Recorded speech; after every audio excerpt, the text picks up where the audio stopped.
Now in this video we dive into Chapter 8, and Chapter 8, as it turns out, is going to be a timely chapter because the main focus here in Chapter 8 is on unemployment. And currently what's going on out there in the world is going to generate a lot of unemployment.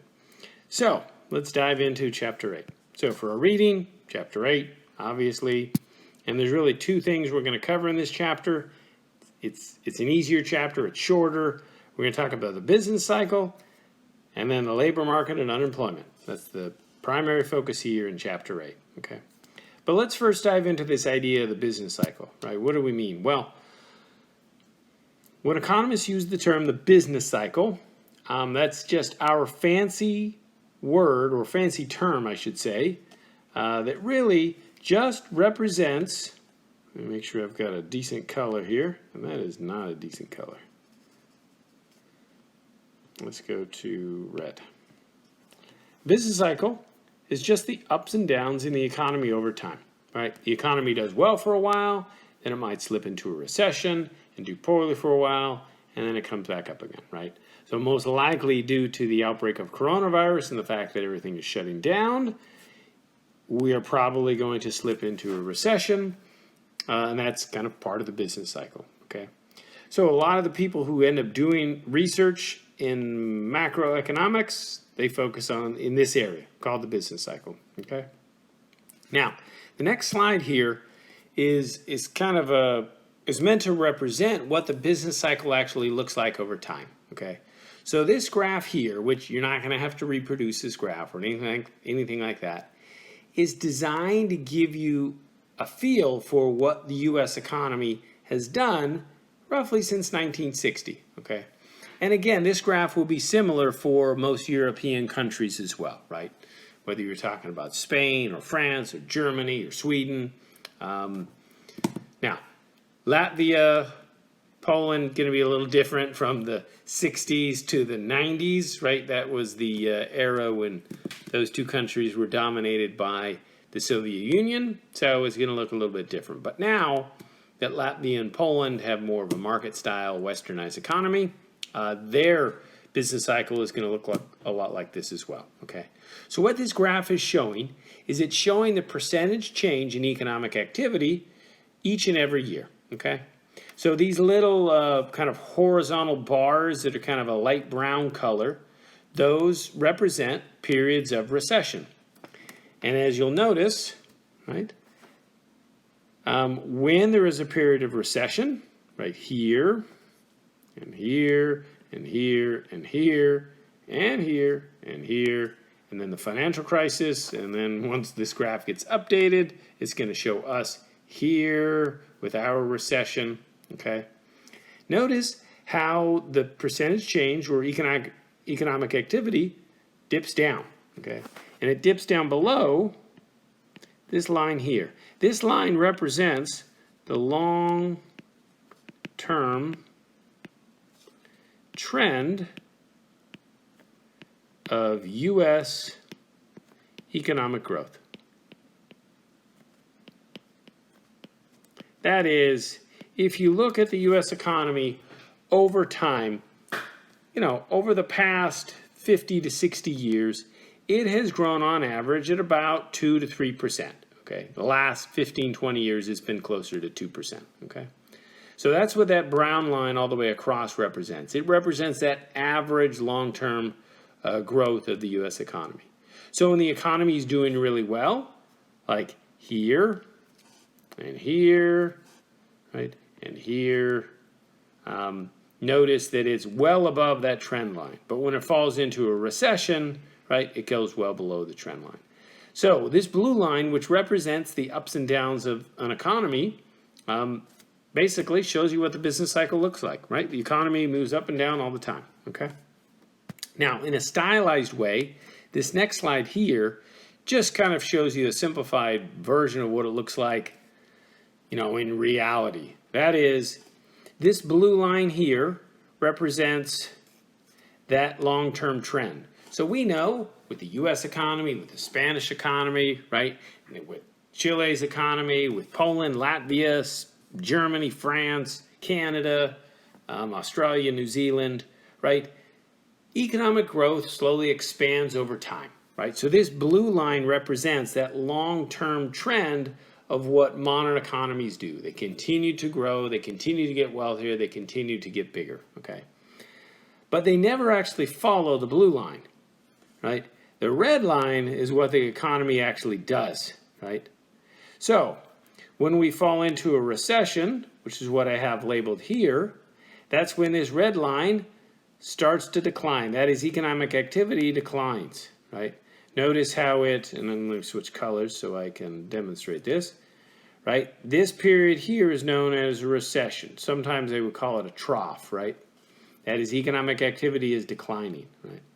Then once things turn around, the economy picks back up again and goes back up, and then 10 years later goes into another recession, and so forth, right? So these ups and downs in the economy are what we call the business cycle, okay? Now, a recession, which is most likely in our future, the definition for that is it's a period of reduced economic activity, right? Now, we do have a definition for it, and that is, realistically, it's 2 consecutive quarters of declining real GDP. It's basically when real economic activity declines for 2 quarters in a row. Remember, each quarter is 3 months. So it basically means 6 months of declining economic activity.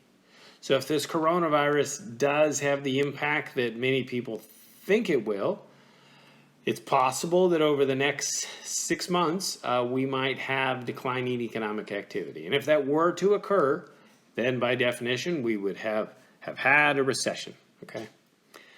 Now, many of you have probably also heard of a depression. That was what occurred largely worldwide in the 1930s, okay?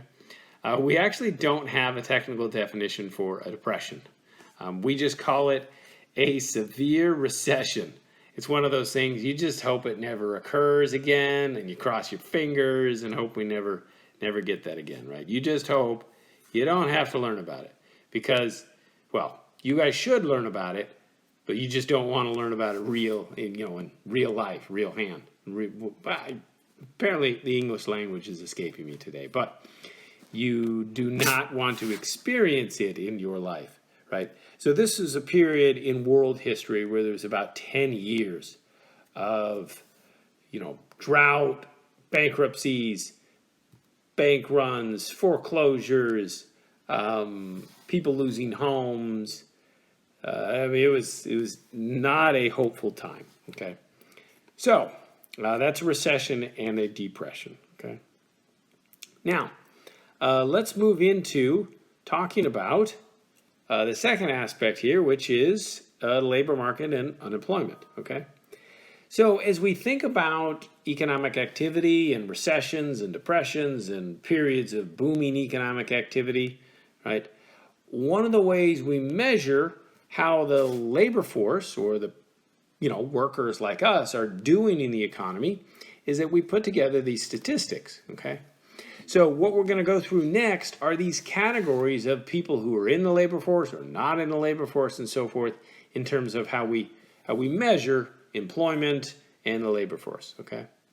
So we're going to start off with the civilian labor force, okay? Now, this does not include everybody in a country's population, right? People who are in the civilian labor force are people who are 16 years of age and older, who also either are employed or if they're unemployed, they have to be looking for work, right? If you are eating Cheetos and hanging out in your grandma's basement playing video games, you are not considered unemployed seeking employment.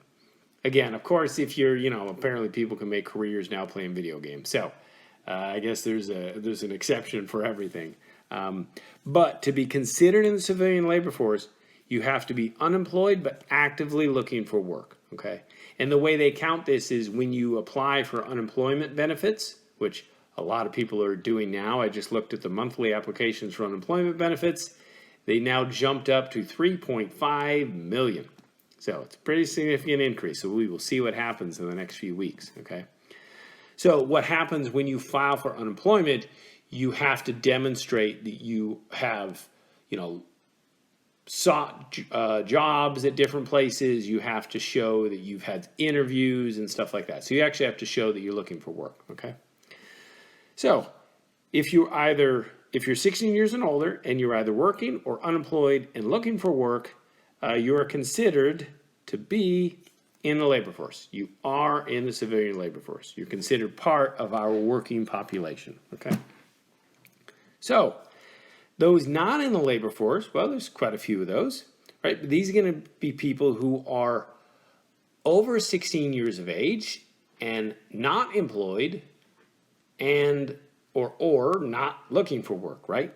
So that includes folks like you, college students, retired people. We have lots of them in Florida, and what we call discouraged workers. Discouraged workers are people who have been looking for work for a long time. They can't find a job, and they just say, the heck with it. I'm done. I'm not going to work anymore, right? So people who have become discouraged and are no longer seeking employment are no longer counted in the labor force, okay? So the next slide has a little graphic that I've put together. I don't know, it kind of looks like a funny looking eyeball, but I put it together to try to give you an idea of all the different categories of people in the labor force, okay? All right, so this big gray oval here is the total population, okay? So that's, if we're going to use the United States as our example here, this big gray outer oval, this is our total population, okay? So that includes kids and so forth, right?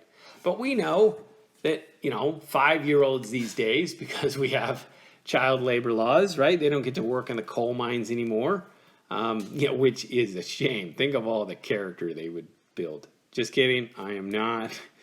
Hopefully I don't get in trouble for advocating child labor.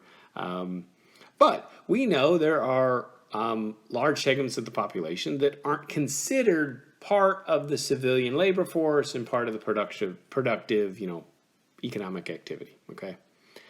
So we have the total population, and then this next inner oval here is what we call the civilian population, age 16 and older.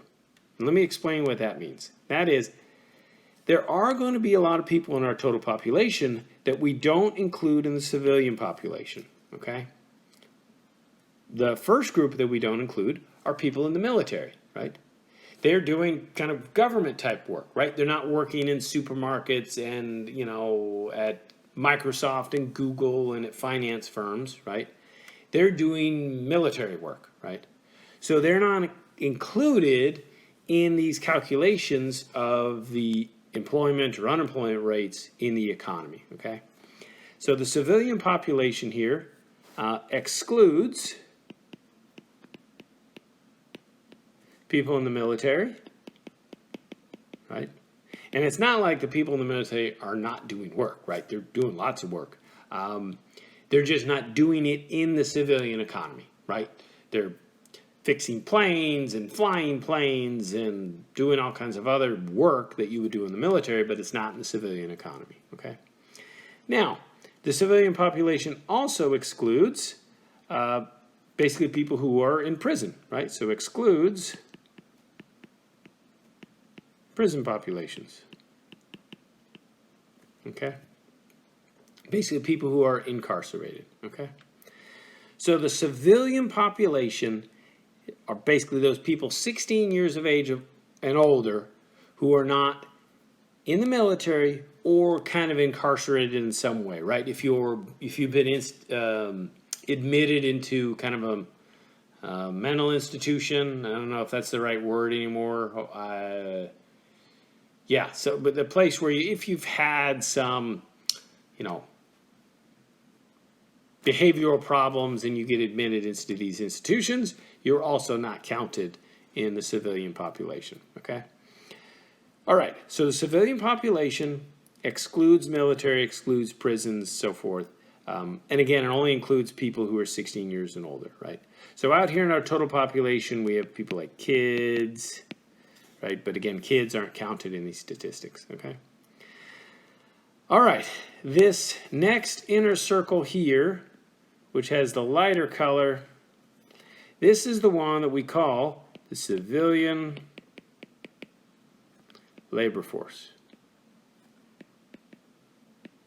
Okay. So these are people who are either working or unemployed and looking for work, right? So notice this circle here includes unemployed, and therefore this little part here, all this in here represents the people who are unemployed. Okay, so that kind of gives you an idea of where all these categories fit, right?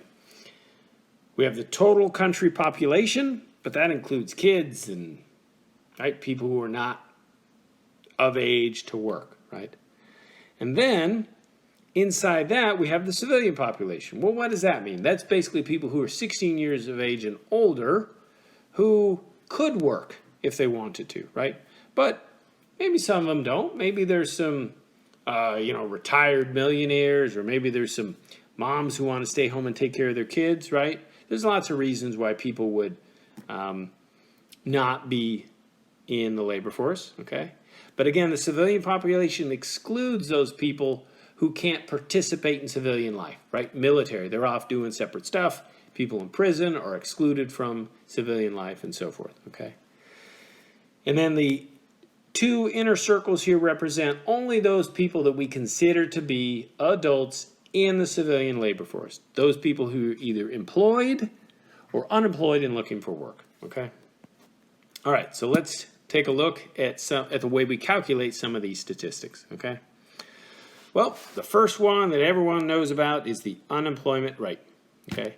Now, calculating this is actually pretty easy.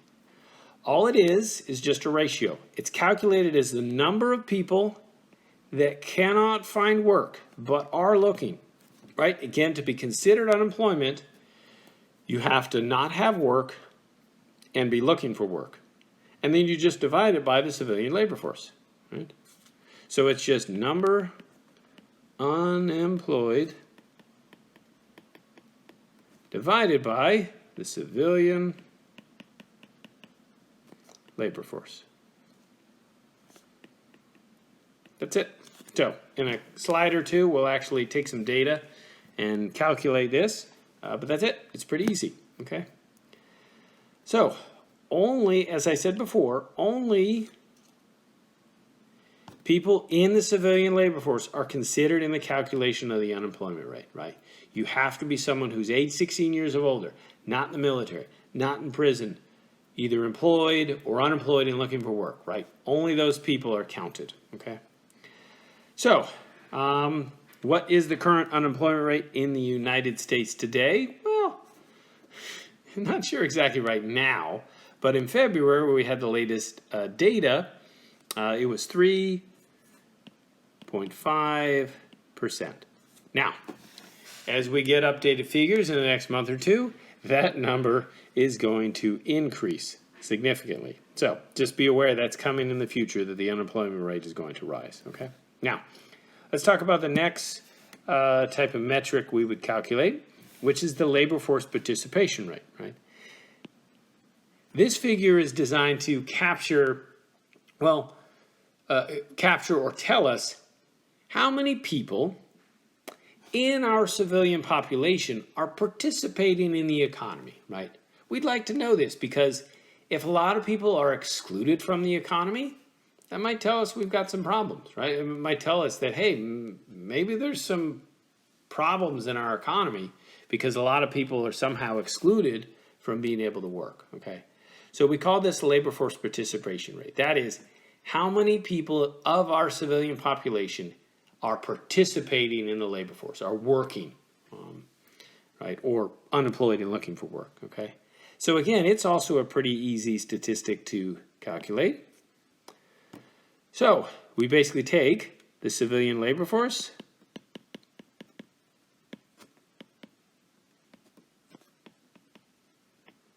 and we divide it by the total civilian population. Total civilian population. Okay, that's it. So again, as I mentioned before, the idea here is to give us a measurement that tells us how many adults in the civilian population are participating in the workforce, right? And that's something we'd want to know. We'd want to know, is our economy such that working adults can participate in the economy, or are they excluded somehow, okay? All right, so let's take some data and let's do some calculations. Okay, sorry. This data is updated, but I realized I forgot to change that. This is from February of 2020, okay? So this is the latest data for the U.S. economy, okay? So if you go to the nice folks at the Bureau of Labor and Statistics, BLS, and just go over on the right-hand side and click unemployment rate, and then click on Table A1, the employment situation. This data is just sitting right there. So I got it, plugged it in. So it turns out in the United States today, or in February, the civilian non-institutional population, right? These are people that are age 16 and above, that are not in the military, that are not in prison, and so forth, okay? Well, the number of people in the civilian labor force, which is right here, is 164,546,000, right? So the total civilian non-institutional population, the first number, is 259,628,000, right? Now the number of people that are in the civilian labor force, that is working or looking for work, is 164,546,000, okay? And lastly, the number of people who are unemployed is 5,787,000. Now again, be prepared for that number to increase, especially when 3.25 million people just filed for unemployment. So that is going to go up, okay? But let's go ahead and calculate the unemployment rate and the labor force participation rate, okay? So unemployment rate, well, that's equal to the number of people unemployed divided by the civilian labor force, okay? So that's going to be 5,787,000 divided by the civilian labor force, which is 164,546,000.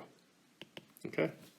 So if you punch that into your calculator and calculate it, you should get 0.035, which when you convert it to a percent is equal to 3.5%. Right? So our figures match the official figures, which is good. Okay. All right. Now let's do the labor force participation rate. Right. Labor force participation rate. Okay. Well, this is equal to the number of people in the civilian labor force, okay, divided by the civilian non-institutional population. So this is going to be 164,546,000 divided by 259,628,000. So do the same thing. Plug that into your calculator, and you should get 0.634, which again, if you convert it to a percent, is 63.4%. Okay. So what this tells us is that, okay, of our labor force, 3.5% are unemployed as of February of this year, and of our total civilian population, 63.4% of those people are in the labor force. Okay. Now, let's do one more measurement of unemployment, or not unemployment, but one more measurement of the labor force. And it's what's called the employment to population ratio, okay? It is the number of people who are employed. So these are only the number of people who have jobs divided by the civilian over age 16 population, okay? So you basically take number employed divided by total civilian population, okay? Now, some of you might be thinking, well, how do I figure out the number that are employed when all I gave you was the number of people unemployed? Well, these two numbers have a relationship, right? The number of people in the civilian labor force is the number of people who are unemployed and looking for work, and the number of people who are employed, right? So the way to figure out the number of people who are employed is you take 164,546,000 and you subtract the number who are unemployed, which is 5,787,000. Sorry, 5,787,000, right? So we basically subtract those, okay? So the number unemployed